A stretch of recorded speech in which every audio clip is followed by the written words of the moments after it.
Okay, class 11th, कैसे हो आप सब? Very good morning to all, how are you? I hope you all will be fine. So without any wait अपन लोग बात करेंगे यूनिट नंबर 11 की ट्रांसपोर्ट इन प्लांट में अपन लोग डिस्कशन कर रहे थे और ये उसका तीसरा वीडियो है आई थिंक, और आज इसको कंप्लीट करना है। ओके, बहुत दिन हो गए, देखते हैं। Okay, this is our official YouTube channel, you can join us. हाँ, that is our website. Okay, so let's look. Okay, यहाँ पास अपन लोग बात कर रहे थे passive symport and the antiport. Okay, यहीं तक बात कर रहे थे क्या? यस, नहीं, यहाँ बात कर रहे थे अपन लोग फैसिलिटेटेड डिफ्यूज़न में बात कर रहे थे। यहाँ फैसिलिटेटेड डिफ्यूज़न यहाँ तक अपन लोगों का हो गया था, अपन लोगों की यहाँ से स्टार्ट करनी थी। फैसिलिटेटेड डिफ्यूज़न क्या है? डिफ्यूज़न का मतलब मैंने बता दिया था आपको, the movement of particle from the higher concentration region to the lower concentration region. Okay, उसी के बहुत सारे हिस्से थे, उसी में अपन लोग बात करेंगे फैसिलिटेटेड डिफ्यूज़न की। ओके, तो large polar molecules such as the glucose and the amino acid can not diffuse across the phospholipid bilayer, also ion such as the sodium plus और calcium ion can not be passes through them. Okay, तो यहाँ बोला गया है कि जो large molecules होते हैं, लार्ज पोलर मॉलिक्यूल्स होते हैं, जैसे हम बात करते हैं ग्लूकोज की और अमीनो एसिड की, तो ये डिफ्यूजन के प्रोसेस को कंप्लीट नहीं करते। ओके, और अक्रॉस द फास्फोलिपिड बाइलेयर को भी क्रॉस नहीं कर पाते। साथ में कुछ आयन्स हैं जैसे कि सोडियम प्लस और Cl माइनस, ये भी ये फास्फोलिपिड की जो लेयर होती है, बाइलेयर होती है, उसको पास आउट नहीं कर पाते। इसी वजह से ये डिफ्यूजन प्रोसेस में हिस्सा नहीं ले पाते बच्चों। ओके, नेक्स्ट क्या है? These molecules passes through the protein channel, but ये मॉलिक्यूल्स जो है जैसे कि शुगर और दूसरा अमीनो एसिड और दो आयन जैसे कि सोडियम प्लस और Cl माइनस, ये जो प्रोटीन चैनल होती है उसको तो क्रॉस कर लेते हैं, बिल्कुल क्रॉस कर लेते हैं। Instated example, diffusion through these channel is called the facilitated diffusion. यदि इन चैनल के through, that is protein channel के थ्रू यदि डिफ्यूजन कंप्लीट होता है तो उसको अपन लोग फैसिलिटेटेड डिफ्यूजन बोलते हैं। कैसे ये मॉलिक्यूल्स क्रॉस करते हैं? देखिए, how molecules cross the membrane.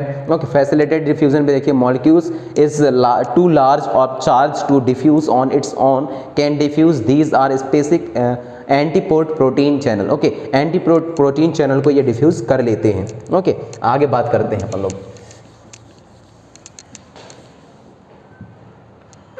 Okay, ये देखिए फैसिलिटेटेड डिफ्यूजन में ही है, movement of the molecules is still passive. जो मूवमेंट रहता है किसका? मॉलिक्यूल्स का, वो किस तरीके का है? पैसिव या एक्टिव, दो ही तरीके के मूवमेंट होते हैं, एक्टिव और पैसिव। तो पैसिव मूवमेंट पाए जाते हैं just like the ordinary diffusion, साधारण डिफ्यूजन होता है। Okay, the only difference is the molecules go through the protein channel instead of passing between the phospholipid. Okay, तो यहाँ देखिए, यहाँ बोला गया है कि जो मॉलिक्यूल्स है भाई आपके प्रोटीन चैनल को पास कर लेते हैं। Okay, between the phospholipid. तो देखिए, that is the protein channel, ये आपका क्या है? Protein channel.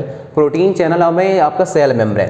तो यहाँ देखिए, ये कुछ मॉलिक्यूल्स दिए गए हैं, ये कुछ मॉलिक्यूल्स के थ्रू जो है इस प्रोटीन चैनल को क्रॉस कर लेते हैं। जैसे शुगर की बात करें या फिर आपके ग्लूकोज की बात करें, या फिर दूसरा और कौन सा यूनिट था? ग्लूकोज के बाद अमीनो एसिड की बात करें, सोडियम प्लस आयन की बात करें, Cl माइनस की बात करें, तो ये आपके सेल मेम्ब्रेन को या प्रोटीन चैनल को पास कर लेते हैं। ओके, आगे बढ़ेंगे। फैसिलिटेटेड डिफ्यूज़न पे ही आप यहाँ देख सकते हो बच्चों, फैसिलिटेटेड डिफ्यूज़न में एक ऐसा मेम्ब्रेन होता है जिसके थ्रू तो ये पास आउट नहीं हो पाते, और दूसरा मेम्ब्रेन ऐसा होता है जिसके थ्रू ये पास आउट हो जाते हैं। Outer side of the cell, cell के बाहर वाले हिस्से, और ये आपके बीच में मेम्ब्रेन है, इसके थ्रू जो है इस तरफ अपन लोग पास आउट नहीं हो पा रहे हैं। और दूसरे केस में क्या, आउटर सेल साइड जो है, बाहर की चीज़ें जो है मेम्ब्रेन के through inner side of the cell के अंदर आ जाते हैं, और ये क्या कहलाते हैं? आपके ट्रांसपोर्टेड प्रोटीन है। ओके, ट्रांसपोर्टेड मॉलिक्यूल्स हैं, इसके थ्रू ये इधर आ जाते हैं, लेकिन पहले वाले केस में ऐसा नहीं होता। आगे बढ़ेंगे। ओके, पैसिव किसकी बात करेंगे अपन लोग बच्चों? Passive symport and the antiport की बात करेंगे। तो सिम्पोर्ट क्या होता है और एंटीपोर्ट क्या चीज होती है? देखिए,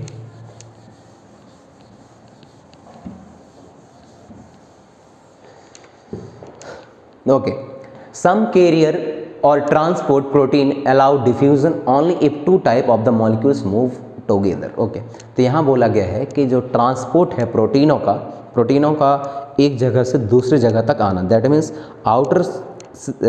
out of the sell side से इन साइड ऑफ द सेल तक आने की जो प्रोसेस है उसी को अपन लोग क्या बोलेंगे, ट्रांसपोर्ट होना प्रोटीन मॉलिक्यूल्स का। ओके, सम कैरीज और ट्रांसपोर्ट प्रोटीन अलाउ डिफ्यूजन, कुछ ट्रांसपोर्ट प्रोटीन जो होते हैं वह डिफ्यूजन प्रोसेस को अलाउ करते हैं ओनली, लेकिन एक ही केस पर, only if two type of the molecules move together, यदि दो तरीके के जो मॉलिक्यूल्स हो वह एक साथ मूव करें तब। कैसे?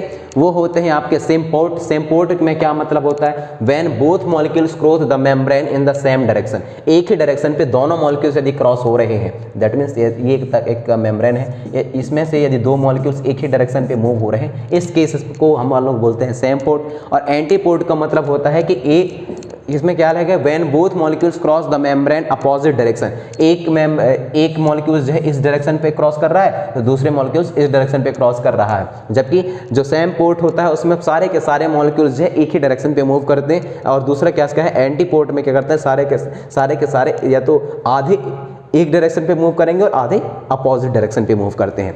यूनिपोर्ट में क्या मतलब होता है बच्चों, when a molecules move across a membrane independently of other molecules. Okay, तो यहाँ बोला गया है कि यूनिपोर्ट में वो आ जाते हैं कि ऐसे मॉलिक्यूल्स जो कि दूसरे के के बिना ही जो लेयर है, मेम्ब्रेन लेयर है, प्रोटीन चैनल है, उसको क्रॉस कर लेते हैं, तो उसको अपन लोग यूनिपोर्ट बोलते हैं। तो ये आपके एग्जाम में पूछे जाएंगे कि किस तरीके से ये होता है, दैट मीन्स सेम पोर्ट किसको बोलते हैं और एंटी पोर्ट किसको बोलते हैं और यूनिपोर्ट। सेम पोर्ट में आपके मॉलिक्यूल्स को एक ही डायरेक्शन में जाना होता है, लेकिन एक मॉलिक्यूल्स के साथ और मॉलिक्यूल्स होना जरूरी है। तो एंटी पोर्ट में यह क्या है कि आधे मॉलिक्यूल्स तो एक डायरेक्शन पे जाते हैं और आधे मॉलिक्यूल्स ठीक अपोजिट डायरेक्शन पे वापस आते हैं। यूनिपोर्ट में होता है, यूनिपोर्ट में एक मॉलिक्यूल्स भी जो मेम्ब्रेन है उसको क्रॉस कर सकता है without any dependence to the other, किसी की डिपेंडेंस के बिना। ओके, ये है फैसिलिटेड डिफ्यूजन का एक बेस्ट एग्जांपल। यहाँ देखिए, यूनिपोर्ट में ए को इस मेम्ब्रेन से कैरियर प्रोटीन के थ्रू या मेम्ब्रेन के थ्रू उस साइड जाना है। ये आउटर साइड हो गया, आउटर साइड से इनर साइड सेल जानी है। ये आउटर सेल साइड हो गया, आउटर सेल साइड हो गया, और ये हो गया इनर सेल साइड। तो कुछ चीज़ें हैं, मॉलिक्यूल्स हैं जिनको इस मेम्ब्रेन को क्रॉस करना है, तो यूनिपोर्ट टाइप का क्रॉसिंग सिस्टम होगा, दूसरा एंटीपोर्ट टाइप का क्रॉसिंग सिस्टम होगा, और तीसरा सेम पोर्ट टाइप का क्रॉसिंग सिस्टम होगा। तो यूनिपोर्ट में क्या है, एक ही रिस्पॉन्सिबल हो जाता है, वह उसके साथ में कोई मॉलिक्यूल्स रहे या ना रहे, वह इस प्रोटीन लेयर को या प्रोटीन चैनल को क्रॉस या मेम्ब्रेन को क्रॉस कर लेते हैं और दूसरे साइड पे आ जाते हैं।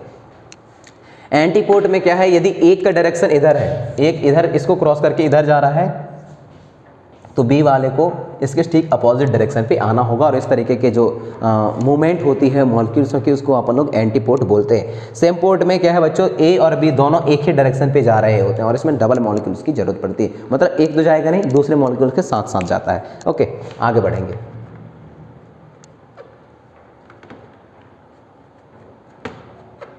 एक मिनट,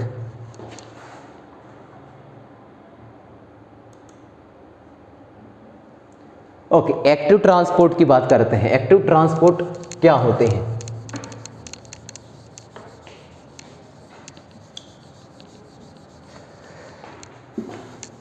देखिए, Uptake of the dissolve minerals in done by the active transport. Okay, तो अपटेक ऑफ डिसॉल्व मिनरल्स का डिसॉल्यूशन है वह कंप्लीट होता है एक्टिव ट्रांसपोर्ट के द्वारा। Cell sap within the root hair become more concentrated than the water in the soil, which create concentrated gradient. Active transport use energy to pump molecules against a concentration gradient. Active transport is camped out by membrane protein, hence diffusion protein in the manufacture play a major role in both active as well as passive transport. Pump are the protein that use energy to carry substance across the cell membrane. Okay, तो देखिए, मैंने transport के दो category आपको बताई, एक तो होता है एक्टिव और दूसरा होता है पैसिव। तो पैसिव के बारे में हमने ज़्यादातर चीज़ें अभी पढ़ी है, एक्टिव के बारे में अपन लोग बात करते हैं। क्या है, अपटेक अ डिसॉल्व मिनरल्स, ऐसे मिनरल्स जो कि डिसॉल्व हो जाते हैं वह कंप्लीट किए जाते हैं, उनका ट्रांसपोर्ट कंप्लीट किया जाता है एक्टिव ट्रांसपोर्ट के द्वारा। दूसरा क्या है, cell sap within the root hair के अंदर जो सेल सेप रहते हैं वह बिकम बहुत ज़्यादा मोर कॉन्सेंट्रेटेड बन जाते हैं, more concentrated than the water in the soil. जो वाटर सॉइल के अंदर है उससे ज़्यादा कॉन्सेंट्रेटेड किनका हो जाता है, सेल शेप का हो जाता है, जो कि रूट हेयर के अंदर प्रेजेंट रहते हैं। Okay, which create concentration gradient, जो क्या क्रिएट करता है, कॉन्सेंट्रेशन ग्रेडियंट क्रिएट करता है। Okay, active transport use energy, active transport में एनर्जी का यूज होता है बच्चों, यूज एनर्जी होती है जिससे मॉलिक्यूल्स को क्या किया जा सके, पंप किया जा सके against the concentration gradient, concentration gradient के अगेंस्ट में पंप किया जा सके, इसकी वजह से एक्टिव ट्रांसपोर्ट में एनर्जी की जरूरत पड़ती है पंपिंग के लिए। दूसरा क्या है, active transport is carried out by the membrane protein, और इसके एक्टिव ट्रांसपोर्ट जो है कैम्ड आउट किए जाते हैं ये इसमें मेम्ब्रेन प्रोटीन के द्वारा। Hence different protein in the membrane play और अलग अलग तरीके के जो प्रोटीन है इंपॉर्टेंट रोल प्ले करते हैं, मेजर रोल प्ले करते हैं बोथ किसमें, active as well as passive transport में। तो एक्टिव और पैसिव दोनों ट्रांसपोर्ट में किसका इंपॉर्टेंट रहता है, अलग अलग तरीके के प्रोटीनों का इंपॉर्टेंट रोल रहता है। Pump are the protein that use energy to carry substance, pump जो है क्या करता है, प्रोटीन को कैरी करने के लिए एनर्जी का यूज करके ही पंपिंग की जाती है सब्सटेंटों को, जिससे सेल के अक्रॉस किया जा सके, सेल को एक साइड से दूसरे साइड तक पंप किए जा सके। ट्रांसपोर्ट पुल, इसको देखिए, ट्रांसपायरेशन पुल, ट्रांसपायरेशन पुल क्या है, इसको तीन अलग अलग कैटेगरी में इन डब्बों की मदद से पढ़ेंगे। ट्रांसपायरेशन का मतलब क्या होता है, सबसे पहले तो ये देखिए, ट्रांसपायरेशन एक तरीके से हम कह सकते हैं कि जिस तरीके से हमारे पसीने निकलते हैं गर्मियों के सीजन पे जब हम खूब धूप से ग्रसित हो रहे हो, तो उसी तरीके से आपके प्लांटों में भी होता है, जिसको अपन लोग ट्रांसपायरेशन कहते हैं। और ट्रांसपायरेशन पुल बात यहाँ बोल रहे हैं तो किस तरीके से, देखिए इन अलग अलग कैटेगरी में बात करेंगे। The flow of water upward through the xylem in a plant, okay, that means root में पानी है, सॉइल में पानी है, वाटर है, तो वो फ्लो होते हैं किधर, अपवर्ड की ओर, ऊपर की ओर फ्लो होते हैं, किसके थ्रू, जाइलम के थ्रू। बात सही है, एक नंबर आया इसमें से। दूसरा क्या है, the attractive force between two unlike material is known as a what, known as the, क्या लिखा है बच्चों, अडेशन। ओके, तो attractive force between two unlike material, दो अनलाइक मटेरियल के बीच में एक अट्रैक्टिव फोर्स अलाउ होती है दोस्तों, जिसको अपन लोग एडोसन बोलते हैं। नेक्स्ट क्या है, the attractive force between molecules of a particular liquid is known as the cohesion. Cohesion किसको बोलते हैं, कोहेजन, अट्रैक्टिव फोर्स मॉलिक्यूल्स के बीच में पर्टिकुलर लिक्विड का मॉलिक्यूल्सों के बीच में जो अट्रैक्टिव फोर्स रहता है उसको अपन लोग कोहेजन बोलते हैं। नेक्स्ट क्या है, most of the water lost through the stomata in the leaf, जो लीफ के अंदर स्टोमेटा प्रेजेंट रहते हैं, छोटे छोटे पोर, इससे क्या होता है, प्लांट के अंदर ज़्यादातर जो पानी है वह इसके थ्रू जो है लॉस हो जाती है, कंप्लीट हो जाती है, खत्म हो जाती है। The water loss through the evaporation is called the transpiration, evaporation के थ्रू जो वाटर लॉस होता है प्लांटों से उसको अपन लोग ट्रांसपायरेशन प्रोसेस बोलते हैं। और नेक्स्ट क्या है, cohesion force, attractive force and the cohesion force are transportation called the transpiration. Okay, cohesion force को और ट्रांसपायरेशन को कंबाइन तौर पर अपन लोग ट्रांसपायरेशन भी बोलते हैं, ट्रांसपायरेशन पुल भी बोलते हैं। ओके, तो बात समझ में आई होगी। ये एक्चुअली दो तीन चीज़ों पर जिक्र किया गया था यहाँ, वो दो तीन चीज़ ये थे कि जो आपका वाटर मॉलिक्यूल्स है ज़मीन से सोखे जाते हैं और डिफ्यूज़न प्रोसेस के थ्रू जो है वह ज़मीन मिट्टी से सोख लिए जाते हैं और प्लांट के अलग अलग हिस्सों तक, प्लांट के लीफ तक पहुंचा दिए जाते हैं बच्चों। और दूसरा ये था कि जो अलग अलग मटेरियल के लिए अलग अलग अट्रैक्टिव फोर्स रहता है जिसके थ्रू हम ऑब्जर्व कर पाते हैं वाटर मॉलिक्यूल्स को, जिसको अजेशन बोलते हैं। और इसमें क्या था कि जो अलग मॉलिक्यूल्स रहते हैं, मॉलिक्यूल्स के बीच में जो अट्रैक्टिव फोर्स रहते हैं, मॉलिक्यूल्स के बीच में जो अट्रैक्टिव फोर्स रहते हैं और पर्टिकुलर लिक्विड में, इसको अपन लोग बोलते हैं कोहेजन। और हमने बोला कि जो ज़्यादातर वाटर जो है लॉस्ट हो जाती है इसलिए क्योंकि लीफ के अंदर स्टोमेटा प्रेजेंट रहता है और स्टोमेटा के थ्रू वाटर लॉस होता रहता है। ओके, और साथ में वाटर का इस तरीके से लॉस होना, इवेपोरेशन प्रोसेस के थ्रू लॉस होना क्या कहलाता है, ट्रांसपायरेशन कहलाता है। और इसमें देखा हमने कि जो कोहेजन फोर्स है और ट्रांसपायरेशन फोर्स है उसको कंबाइन तौर पर अपन लोग ट्रांसपायरेशन बोलते हैं या ट्रांसपायरेशन पुल बोलते हैं। आगे देखिए, water movement in the leaf, leaf के अंदर वाटर किस तरीके से मूव करते हैं इसको देखना है अपन लोगों को।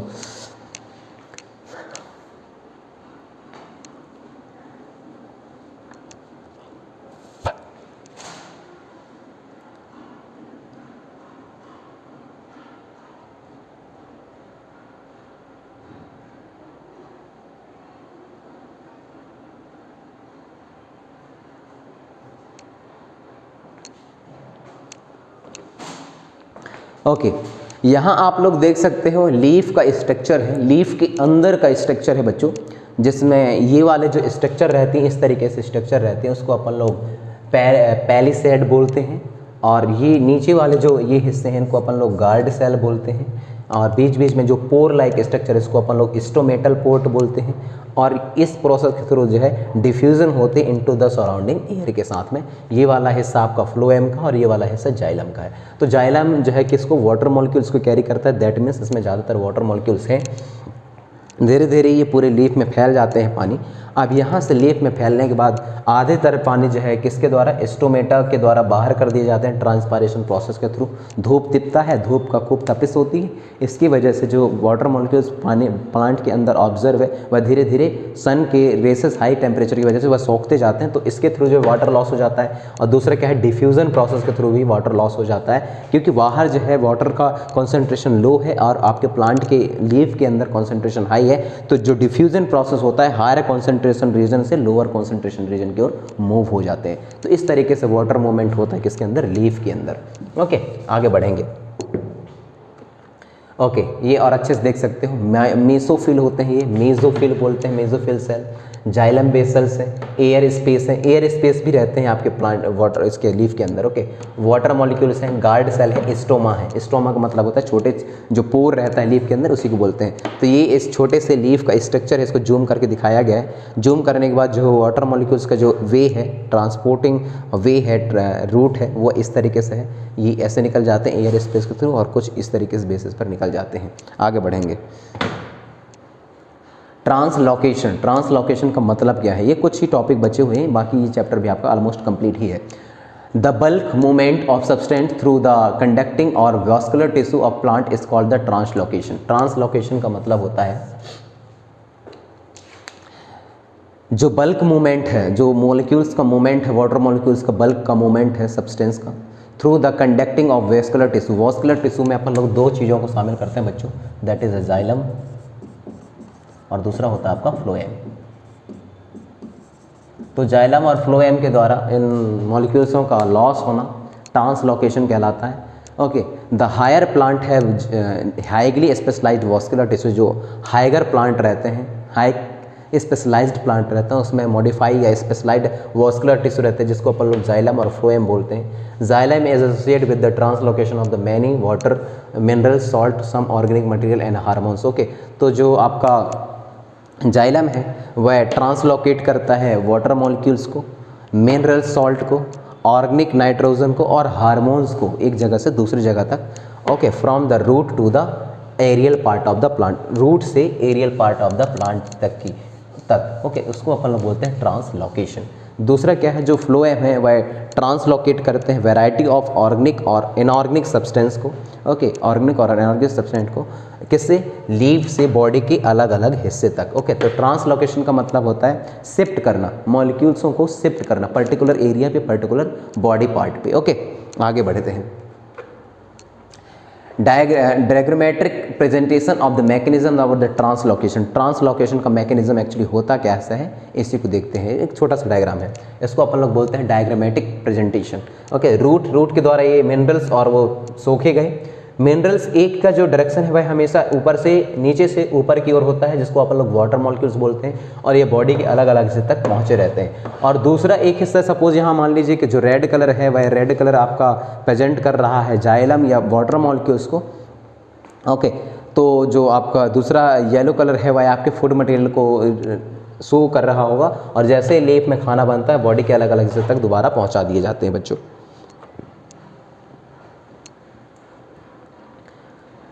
The flow hypothesis, mass flow hypothesis, इसको अपन लोग डिस्कशन नहीं करनी। Yes, thank you so much. I hope कि आपको चैप्टर नंबर 11 समझ में आया होगा। मिलते हैं बहुत जल्द एक नई वीडियो के साथ में, तब तक आप खुश रहिए, अच्छे से रहिए।